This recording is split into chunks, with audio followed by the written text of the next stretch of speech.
하나님 말씀 함께 보겠습니다. 신약성경 데살로니가전서 5장 18절 말씀입니다.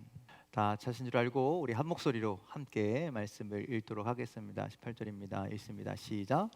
범사에 감사하라. 이것이 그리스도 예수 안에서 너희를 향하신 하나님의 뜻이니라. 아멘. 다시 한번 읽을까요? 시작. 범사에 감사하라. 이것이 그리스도 예수 안에서 너희를 향하신 하나님의 뜻이니라. 아멘. 할렐루야. 우리 옆 사람과 인사하실까요? 반갑습니다. 잘 오셨습니다.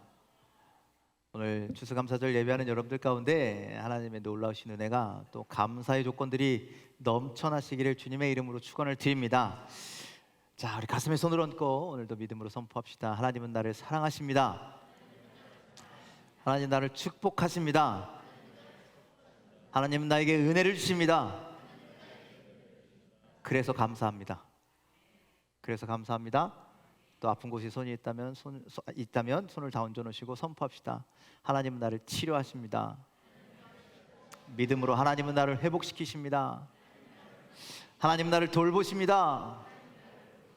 하나님 나와 함께 하십니다. 이런 하나님의 놀라우신 은혜가 여러분들 삶 가운데 나타나시고 그것을 감사할 수 있는 여러분들 되기를 간절히 소망합니다. 자, 하나님은 우리가 어떤 사람이 되길 원하실까요? 어떤 사람이 되느냐? 그것이 우리 기독교의 핵심입니다. 그리고 우리 신앙생활의 중요한 숙제입니다. 내가 어떤 사람이 되어야 하느냐?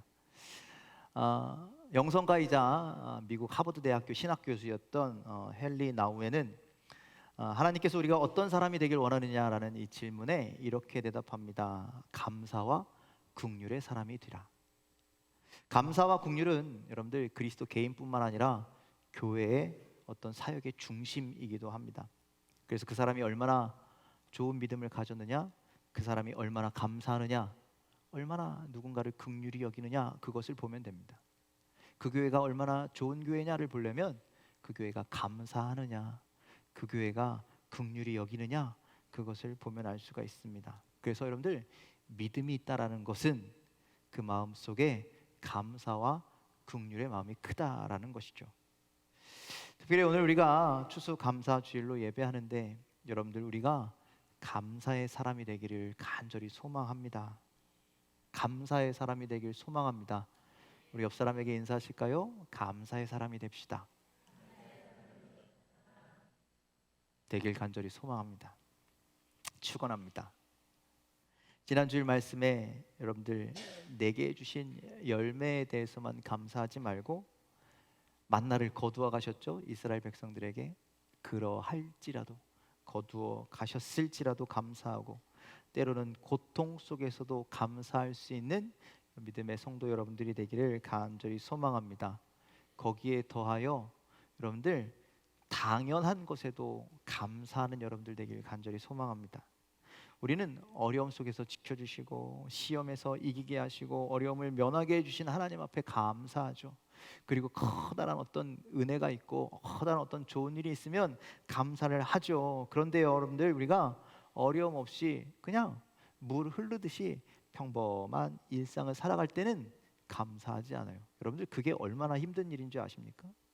물 흐르듯이 흘러가는 그 인생, 풍지평파 없이 그냥 흘러가는 인생, 큰 뭐가 행사가 없이 흘러가는 인생이요, 그렇게 사는 것도 참 어려운 일이죠.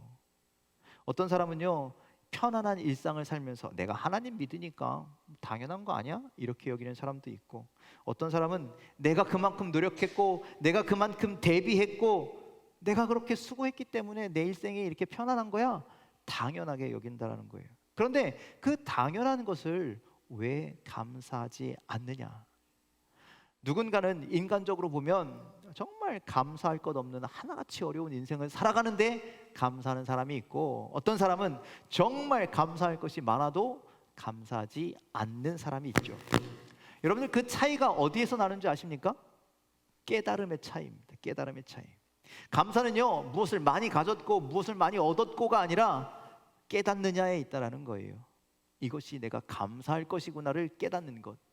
그래서 모든 것에 감사하는 것, 당연한 것도 감사하는 것은 깨달음에 있습니다. 깨닫지 못하면 그 어느 것도 감사할 수가 없는 것이죠. 그래서 여러분들 우리는 깨달아야 합니다. 그래서 성경은 오늘 우리에게 뭐라고 말씀하냐면 범사에 감사하라고 말씀하세요. 모든 것을, 우리 일상 가운데 있는 모든 것을 깨닫고 감사해야 한다라는 것이죠. 오늘 우리에게 주시는 데살로니가전서 말씀은 여러분들 예수님께서 부활하시고 승천하시고 한 25년 정도 지난 후에 쓰여진 성경의 말씀입니다. 그때는요, 기독교인들이요, 지독한 박해를 당했습니다. 끌려갔습니다. 채찍에 맞았습니다. 죽었습니다. 순교했습니다. 그런 시기를 살았던 기독교인들을 향한 격려의 말씀이 그거였습니다. 항상 기뻐하래요. 쉬지 말고 기도하래요. 범사에 감사하래요. 그런 상황 속에서, 그런 힘든 시기 속에서 어떻게 하나님의 은혜를 기뻐할 수 있을까? 깨닫고 기뻐하고 감사할 수 있을까? 그렇게 살라라는 권면의 말씀입니다. 그렇다면 우리는 어떻습니까? 여러분들, 우리가 끌려가지는 않잖아요. 예수 믿는다고. 우리 삶 가운데 핍박은 없잖아요. 그런데 그런 삶을 살면서도 여러분들 감사하고 계십니까? 내가 내 삶에서 하나님의 은혜를 깨달아 감사하고 계십니까? 오늘 우리가 추수감사절 예배를 드리며 하나님, 내가 감사해야 할 이유를 찾게 하옵소서. 내가 감사해야 할 것들을 깨닫게 하옵소서. 그리고 매일매일 감사하는 삶, 범사에 감사하는 삶을 살게 하옵소서. 그렇게 결단하며 나아가는 여러분들의 삶이 되시길 주님의 이름으로 간절히 축원을 드립니다. 자, 우리가 감사해야 할 이유는 무엇인가? 잘 아시겠지만, 많이 들어서 아시겠지만 그것은 하나님의 뜻이기 때문입니다. 우리가 감사하는 것이 하나님의 뜻이죠. 우리 오늘 본문 말씀에 그렇게 분명히 말씀하고 있습니다. 함께 18절에 있는 말씀 읽도록 하겠습니다. 시작. 범사에 감사하라. 이것이 그리스도 예수 안에서 너희를 향하신 하나님의 뜻이니라. 자, 하나님의 뜻이니라. 여러분, 우리는 하나님께 감사해야 합니다. 그렇죠? 맞습니까? 아닙니까? 감사해야죠. 그것이 하나님의 뜻이라는 거예요. 그러니 여러분들, 내게 주어진 모든 상황이 이해가 되고 감동이 되고 수긍이 되고 고개가 끄덕끄덕 거려지고 이런 거 된 다음에 감사하는 게 아니라 그런 걸 다 뛰어넘어서 모든 상황 가운데 감사하는 것이 하나님의 뜻이구나. 그래서 우리는 감사하는 자가 되어야 한다는 거예요. 그래서 범사라는 말은요, 모든 경우를 포함하는 겁니다. 어떤 경우이든지라는 뜻을 가지고 있습니다. 그래서 범사란 내가 감사할 수 없는 모든 상황까지 포함하여 어떤 경우에든 어떤 현상에든 감사하는 것이 하나님의 뜻이다라고 오늘 성경은 말씀하고 있죠. 범사에 감사라는 말씀을 카포렌스라고 하는 목사님은요, 이렇게 해석합니다. 내 운명이 어떻게 되든지 감사하라. 굿스피드라고 하는 목사님은요, 무슨 일이 생겨도 하나님께 감사하라. 윌리엄스 목사님은요, 무슨 일에도 감사하는 습관을 만들어라. 그렇게 해석합니다. 이 말을 다 도합해 보면 결국 그겁니다. 어떤 경우에도 어떤 상황에도 하나님 앞에 감사하며 살아라. 그래서 범사에 감사하는 것은 일상적인 내 삶 가운데 모든 것을 하나님 앞에 감사하는 것이고, 또 때로는 힘들 때도, 때로는 눈물 날 때도, 때로는 안 되는 날에도, 때로는 빼앗긴 날에도 하나님께 감사할 조건들을 찾아서 감사해야 하는 것이고, 또 기쁜 것, 즐거운 것, 좋은 것, 그런 것들 앞에선 우리가 당연히 감사해야 하는 것, 이 모든 것에 감사하는 것이 하나님의 뜻임을 여러분들 기억하시길 바랍니다. 그래서 감사하시길 바랍니다. 아멘이 점점점 작아집니다. 그렇다라는 건 범사에 감사하기가 그만큼 어렵다라는 거예요. 그렇죠? 범사에 감사하는 것이요, 절대 쉬운 일이 아니에요. 누가복음 17장에 보면 예수님께서 길을 가시는데 10명의 문둥병자가 자신들을 고쳐달라고 고래고래 소리를 지릅니다. 예수님께서 그들에게 가셔서 깨끗이 고쳐주시면서 말씀하십니다. 너희 몸을 제사장들에게 가서 보여라. 가는 길이 그들이 깨끗함을 받았습니다. 그것을 확인하고 몇 사람만 돌아왔어요? 단 한 사람만 돌아오게 되죠. 한 사람만 돌아와 예수님의 발 앞에 엎드려서 감사합니다. 그렇게 고백하죠. 그때 예수님께서 뭐라고 말씀하셔요? 10명이 다 낫질 않았느냐? 나머지 9명은 도대체 어디 갔느냐? 그들은 왜 돌아와서 감사하지 않느냐? 그 이야기를 하시죠. 여러분들, 우리가 이 문둥병자와 같은 삶을 살고 있다라는 거예요. 당연히 감사해야 되는데 감사하지 않는 삶, 감사를 잊고 사는 삶, 감사해야 할 10가지가 있다면 그 중에 단 한 가지도 제대로 감사하지 못하는 삶을 살아간다라는 거예요. 그래서 범사에 감사한다라는 것이 그리 쉬운 일은 아니라는 거예요. 저도 마찬가지죠. 감사하라 설교는 할 수 있어요. 누군가에게 감사하라고 권면할 수는 있어요. 그런데 나의 상황을 뛰어넘어서 감사하는 것, 범사에 다 감사하는 것, 그것이 그렇게 쉽지 않더라는 것이죠. 공사를 교회 지금 하고 있는데 생각만 하면 속이 터지고 답답하고, 그래서 사모님한테 막 불평했습니다. 추수감사절 앞두고 하나님한테 불평할 수는 없잖아요. 사모님한테 붙들어 놓고, 아니 저 사람들 왜 일을 도대체 안 한대, 막 원망하고. 여러분들, 모든 일을 뛰어넘어서 감사하는 게 쉽지 않더라는 것이죠. 그래서 여러분들, 하나님의 뜻이니 우리가 그 하나님의 뜻에 순종하여서 쉽지 않더라도 감사하는 여러분들 삶이 되시길 주님의 이름으로 간절히 축원을 드립니다. 모든 일에 감사하라, 범사에 감사하라. 그것이 우리의 믿음의 습관이 되기를 간절히 소망합니다. 모든 일에 감사하고 범사에 감사하는 것이 우리가 예수를 닮은 인격이 되길 간절히 소망합니다. 그래서 저 사람은 모든 일에 감사하는 사람이구나, 하나님의 뜻대로 감사하는 사람이구나, 그렇게 인정받는 감사의 사람이 되는 여러분들이 다 되시기를 주님의 이름으로 간절히 축원을 드립니다.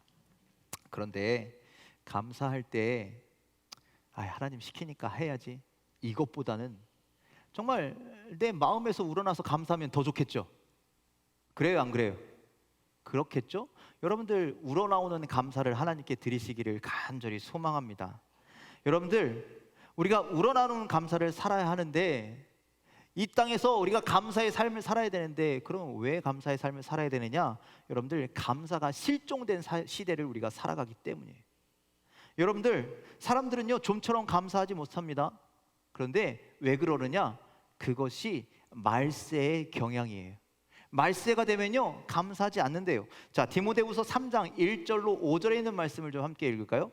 디모데후서 3장 1절로 5절에 있는 말씀 함께 읽겠습니다. 시작.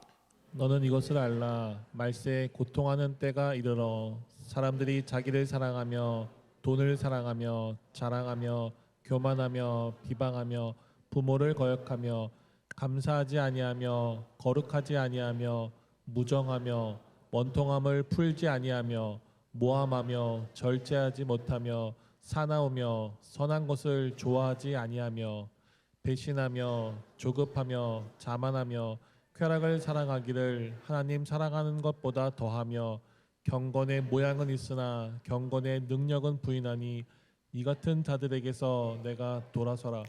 자, 말세가 되면, 그때가 되면 이런 일들이 잔뜩 일어나는데, 이런 종류의 일들이 잔뜩 일어나는데, 그 중에 오늘 말씀과 연관되어 있는 그 하나가 뭐였어요? 감사하지 아니하며. 여러분들, 이런 일들이 일어날 텐데, 그런데 감사하지 않는 일도 말세에 일어난다는 거예요. 우리는 지금 그런 시대를 살아가고 있습니다. 여러분들, 그래서 이 시대에 급하게 회복돼야 할 것이 있다면 감사하는 것이. 여러분들, 물건 파는 가게 주인들, 손님들 가면 뭐라고 인사합니까? 진짜요? 그렇게 들어보셨습니까? 저는 가는 가게마다 그렇게 인사합니다. 가면 또 오세요.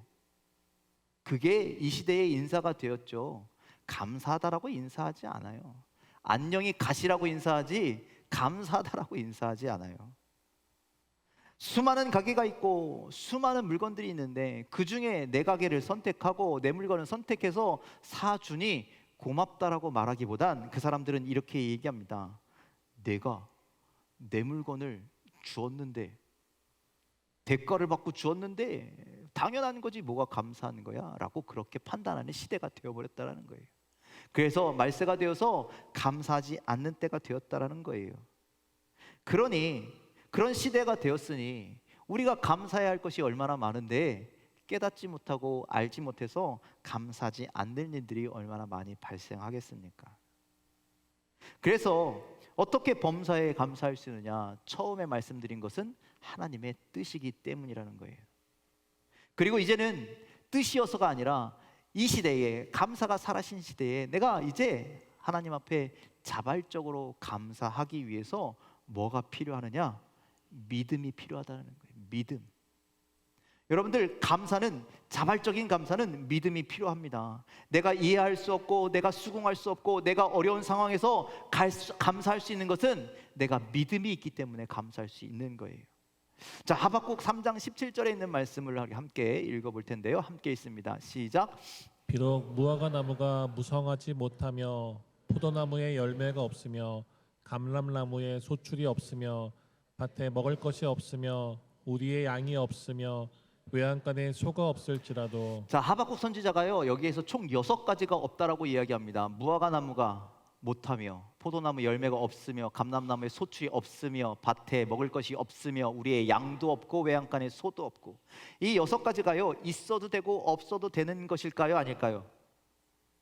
아니에요. 반드시 이 사람들 삶 가운데 반드시 필요한 것들입니다. 무화과는 양식이고 포도는 음료에 대한 이야기를 하고 있는 것이고요, 감람나무는요 기름을 짤 수 있어서 불을 밝히기도 하고 상처에 바르기도 하고 그것을 팔아가지고 돈으로 바꿔서 다른 것을 사기도 하는 그런 중요한 나무였습니다. 또 밭의 식물은 하루 3끼 먹어야 하는 식량을 이야기하는 것이고, 양의 고기는 식량을 삼고, 또 털로는 옷을 만들고 가죽으로는 신발을 만들고, 소는 밭을 가꾸는 그런 일의 수단이 되었고, 또 양이나 소는 하나님께 제사를 드릴 때 드리는 제물이 되기도 한다는 거예요. 그러니까 여기서 말하는 6가지는요 이 사람들이 그 구약시대에, 그 고대시대에 살아가는 기독교인들에게, 믿음의 사람들에게 반드시 꼭 필요한 것들을 이야기한다는 거예요. 그런데 하박국 선지자가 그것이 없어도, 그것이 다 사라져서 없어도, 그야말로 모든 것이 만신창이 되고 뒤죽박죽이 된 상황에서도 나는 하나님 앞에 감사한다는 거예요. 왜 그럴 수 있느냐? 18절에 이렇게 말씀하고 있습니다. 함께 읽겠습니다. 시작. 나는 여호와로 말미암아 즐거워하며 나의 구원의 하나님으로 말미암아 기뻐하리로다. 자, 하나님으로 말미암아, 하나님이 계셨기 때문에 기뻐한다라는 거예요. 하나님이 계시기 때문에 나는 즐거워하고 감사한다라는 거예요. 그래서 성경학자인 매튜 헨리는요 하박국이 지금 6가지가 없는 상황에서도 하나님께 감사하고 하나님을 찬양하기로 결단한 것은 모든 것이 다 사라진다 할지라도 누구만큼은, 하나님만큼은 사라지지 않기 때문이라는 거예요. 믿으십니까? 그러니 여러분들, 우리 삶 가운데 모든 것이 부족하고 모든 것이 없고 모든 것이 다 사라질지라도 나를 향하신 하나님, 나를 사랑하시는 하나님, 나에게 힘이 되시는 하나님, 나를 위해서 지금도 일하시고 역사하시는 하나님을 바라볼 수 있는 믿음의 눈이 있다면 여러분들, 우리는 기뻐하고 감사할 수 있다라는 말씀이죠. 여러분들 믿으십니까?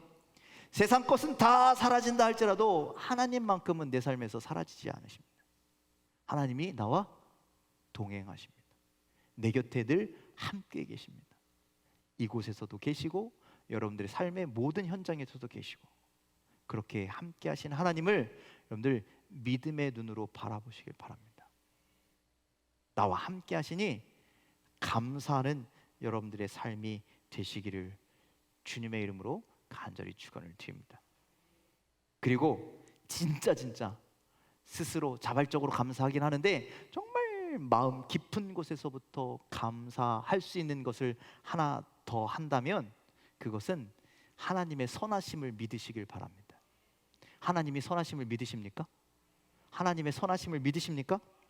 지금까지 내가 살면서 내가 믿은 분, 내가 동행한 그 하나님께서 선하신 분이시라는 것을 안다면, 여러분들 그 선하신 하나님을 믿는다면 우리는 어떤 상황이, 어떤 것이 내 앞을 가로막을지라도 마음속에서부터, 깊은 마음속에서부터 우러나오는 감사를 드릴 수 있다라는 거예요.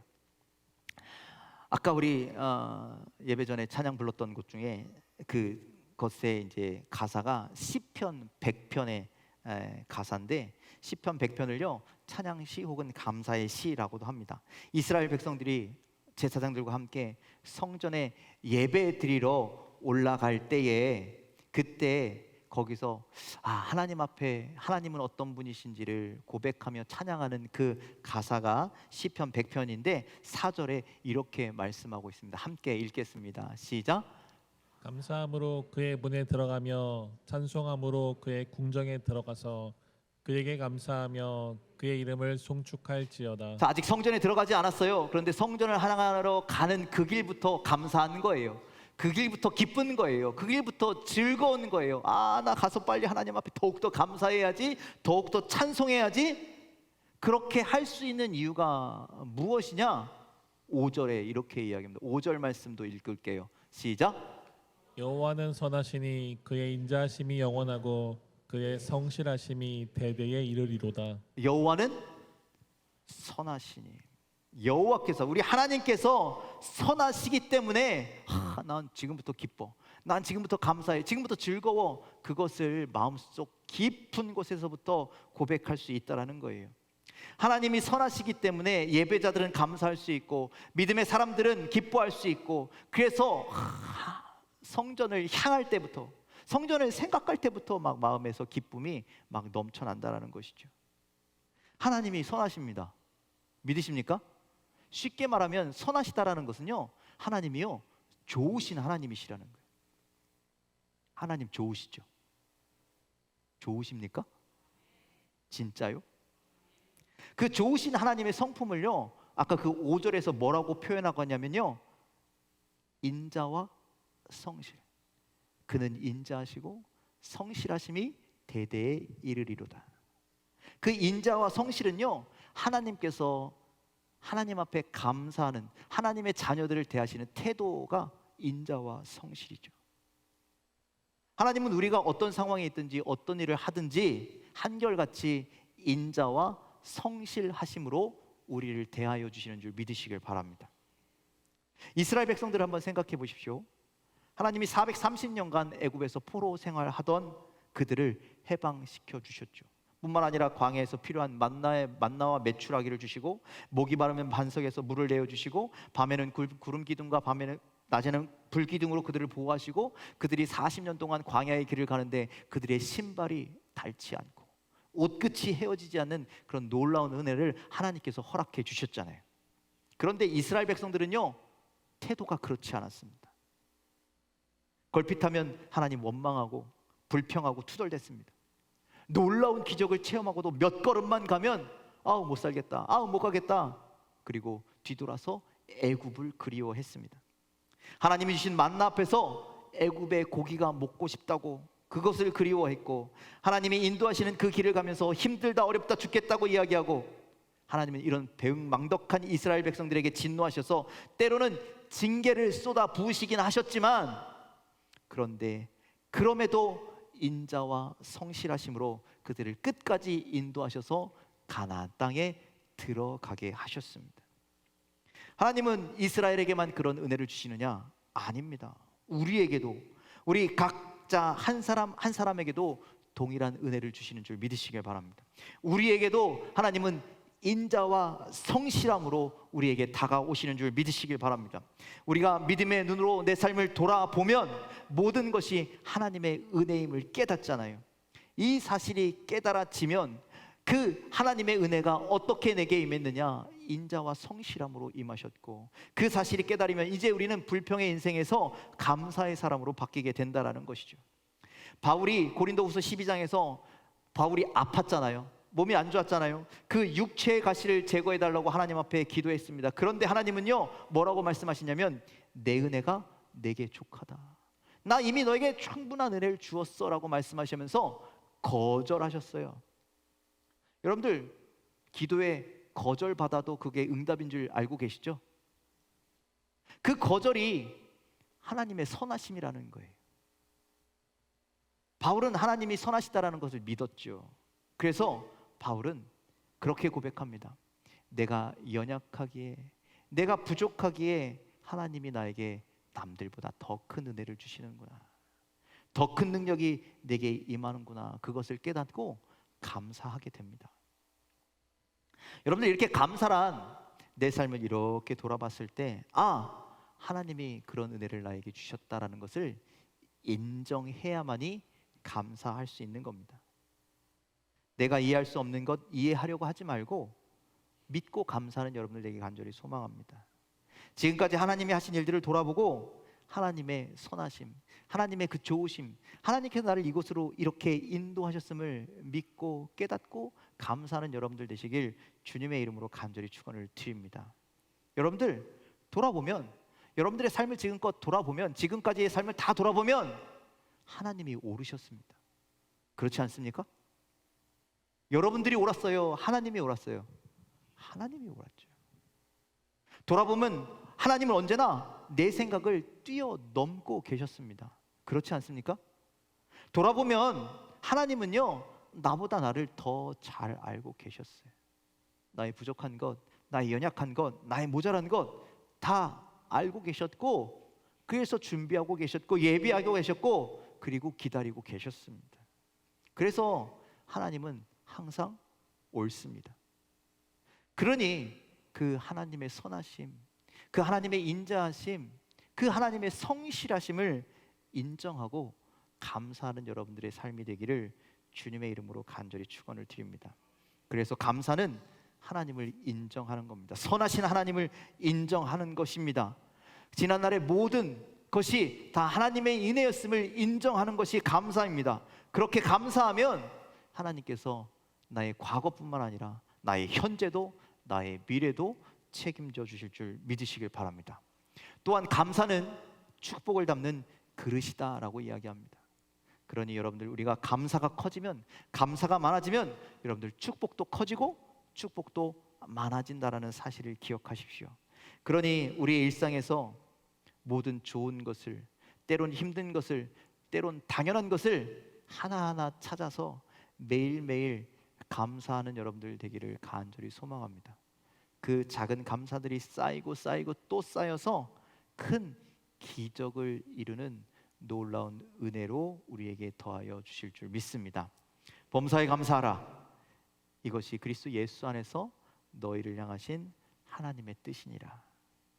지금 여러분에게 근심거리가 있다면, 어려움이 있다면, 아픔이 있다면 그것을 믿음으로, 선하신 하나님을 믿음으로 그것을 감사의 제목으로 바꿀 수 있는 여러분들이 되기를 간절히 축원을 드립니다. 그러면 놀라운 하나님의 기적의 주인공이 될 것입니다. 하나님 살아 계시기에, 하나님 선하시기에, 우리를 위해서 인자와 성실로 일하시기에 그 하나님께 감사할 수 있는 여러분들의 삶 다 되시기를 간절히 소망합니다. 오늘 추수감사 주일인데 주님은 우리에게 모든 것에 감사하라라고 말씀하고 있습니다. 선하신 하나님, 좋으신 하나님, 나를 위해서 다른 것 다 없어지고 사라져도 내 곁에 늘 계시며 나를 위해서 일하고 계시는 하나님 앞에 모든 것을 다하여 감사할 수 있는 믿음의 성도 여러분들이 다 되시길 주님의 이름으로 간절히 축원을 드립니다. 기도하겠습니다.